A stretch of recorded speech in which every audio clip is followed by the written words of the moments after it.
За баярлалаа. Авилгыг дотор нь хоёр том ангилж байгаа.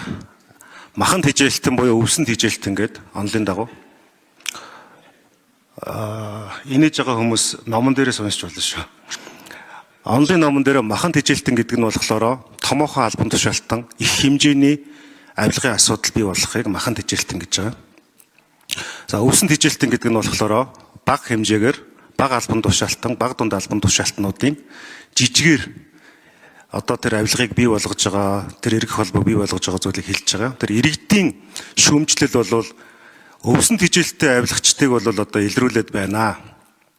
За махан тэжээлттэй энэ авилгын сүлжээг устгах дээр бол учир дутагдaltaй байна гэдэг шүүмж нэгдүгээрт байгаа. Нэг.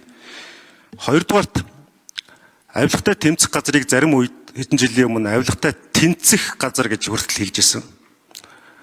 Улс төрийн давуу тал бий болгодог хилмигдүүлэлтийн махны машин боллоо гэсэн шүүмжлэлүүд маш их байдаг.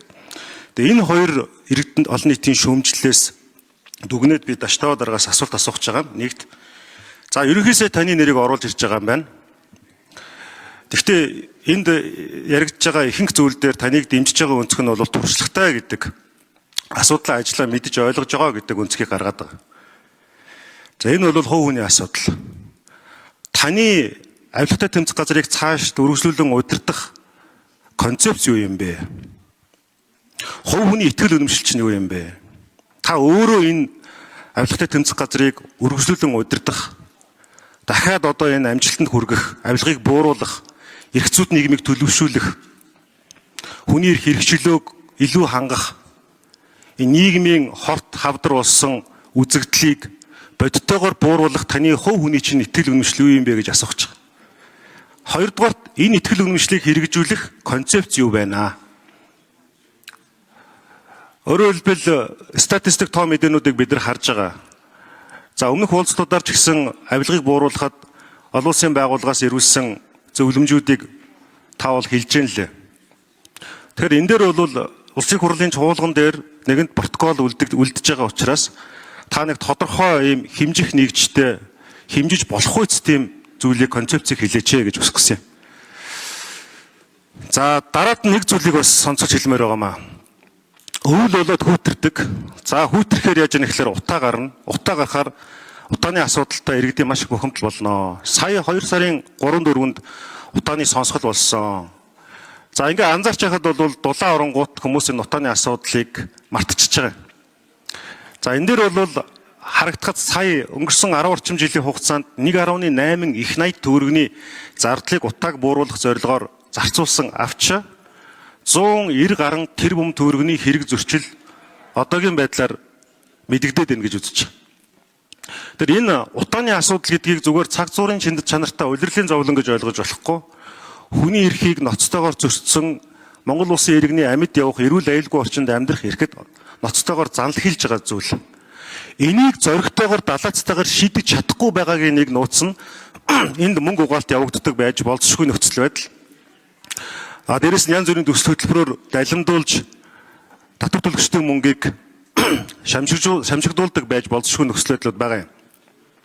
Тэгэхээр энэ дээр бол энэ бол зөвхөн нэг төрлийн одоо хэргийн дугаартай хавц тэргийн дугаартай материал гэхээс илүүтэйгээр энэ бол нийгмийн зүй тогтол бөгөөд Монгол улсын хүн амын талаас илүү хувь нь оршин амьдарч байгаа Улаанбаатар болон суурьсмал хотуудад тохиолдож байгаа асар том үндэсний аюулгүй байдлын гамшиг. За Эрдэнэт гишүүнд нэмэлт 1 минут өгье. Тэгэхээр нөгөө түрүүний хэлдэг нөгөө махан тэжээлттэй авилгын энэ сүлжээ бас маш том хэлбэр нь бол нэг талаасаа уул уурхайтай холбоотой байгаа ч гэсэн нөгөө талаасаа утаатай холбоотой байна. Энэ дээр хичээлбэл ер нь ямар явц байгаа юм бэ? Зүй тогтлолоос нь би яг тодорхой хэрэг асуугаагүй зүй тогтлолоос нь хариулаач. За дүгнэлт ихт хоёр асуулт. Нэгд таны өөрийн итгэл үнэмшил ингээ үргэлжлүүлээд ажиллахад хэр байна? Энэ дээр яг тодорхой хариулт. Хоёрдугаарт бол таны энэ ажлаа үргэлжлүүлэх яг концепц юу юм бэ? Гуравдугаарт нь саяны сүүлд хийсэн асуулттай холбогдуулж та байр суурь хэлээч гэсэн 3 асуулт байна. За Даштава дараа хариулт өгье. За, Эрдэнэт гишүүний асуултанд хариулъя. За, авилгатай тэмцэх газар байгуулагдаад 19 жил болж байгаа. Би энэ авилгатай тэмцэх байгууллагын 5 дахь дарга юм байгаа. Тэгээд энэ бүрэн эрхийн хугацааг одоо гүйцээж байгаа би бас анхны дарга нь. өмнөх дарга нар бол одоо тодорхой хэмжээгээр зөөн жилээр ажиллаад ингээд ажиллаа өгсөн. Тэгээд авигтай тэмцэх байгууллагын байгууллага маань 10 жилдээ ажиллаж байгаа бас тодорхой дуршлаг хөрөнгөлүүлсэн, тодорхой бас өөрийн гэсэн боловсруучинтай болсон, өөрийн гэсэн одоо туршлагатай болсон ийм байгууллага одоо ерөөхдөө бас өсөж боож одоо шинэ одоо байгууллага бас болцооны одоо эдгээр насан дээр очиж гэнэ үү гэсэн байл ийм бодолтой явдаг. Тийм учраас би бас энэ хамт олонтой учраас би энэ байгууллагыг бас цаашдаа бол дараагийн 6 жил бас ерхий сайдын тавьсан саналын дагуу бас хүлээж аваад энэ хамт олонтойгоо бас энэ асуудалтай ажиллахад бол одоо бэлэн байна гэж одоо үзсэн. Эндээс өөрийн туршлагаас гадна энэ байгууллага хамт олонныхоо бас энэ туршлага одоо энэ чадвар дээр одоо бол тулгуурлаж одоо энэ ажиллана гэсэн юм бодолтой байна. За миний одоо яг үнэхээр одоо яг одоо дараагийн 6 жилд юу их одоо концепц юу байна гэхэд би ерөнхийдөө бол одоо энэ бид бол дараагийн одоо 6 жил одоо хүнтэй тэмцээс илүү бид нар тогтолцоороо нэг анхаарч үзэж байгаа. Өнөөдөр энэ хуулиас давсан журмууд гаргаад ингээд энэ тэнд одоо үн сурт үүсгдэг.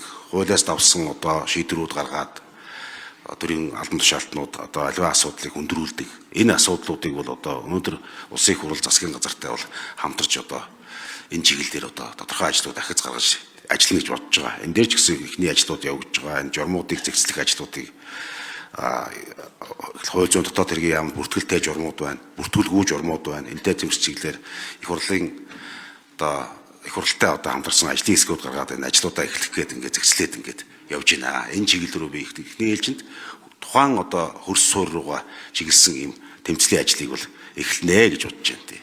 За тэр одоо энэ иргэд олон нийт маш өмжилдэг. Одоо яг одоо таны яриад байгаа одоо махан читэн хүмүүс юу та нар бол жижигийг бариад байна. Нөгөө том загас барихгүй байна гэдэгт одоо агаар нэг. Тийм учраас одоо эрүүгийн одоо хууль тогтоомжоор бол одоо ерөнхийдөө бол их баг хэрэггүй том жижиг албан тушаалтан гэхгүйгээр одоо энэ эрүүгийн хууль тогтоомжинд 22-ын бүлэг заасан үйлдэлээс үйлдэл хийсэн юм байгаа бай. Тэр бол хуулийн дагуу одоо зээрлэлд үлээж явах хэрэгтэй. Тэгээ ерөнхийдөө бол энэ чиглэлээр одоо гэмтрэхэд тэмцэх чиглэлээр бас тодорхой ахиц гаргаж энэ нэг тодорхой одоо энэ зохион байгуулалттай чиглэлд орсон гэмтрийг илрүүл чиглэлээр бас ажиллана гэж бодож байна. Тэгээд энэ дээр бол манай хамт олон бас нэлээд тодорхой туршлага хоригдлуулсан бас нэлээд суур бааз сайтай болсон гэсэн одоо ийм итгэл үнэмштэй байна.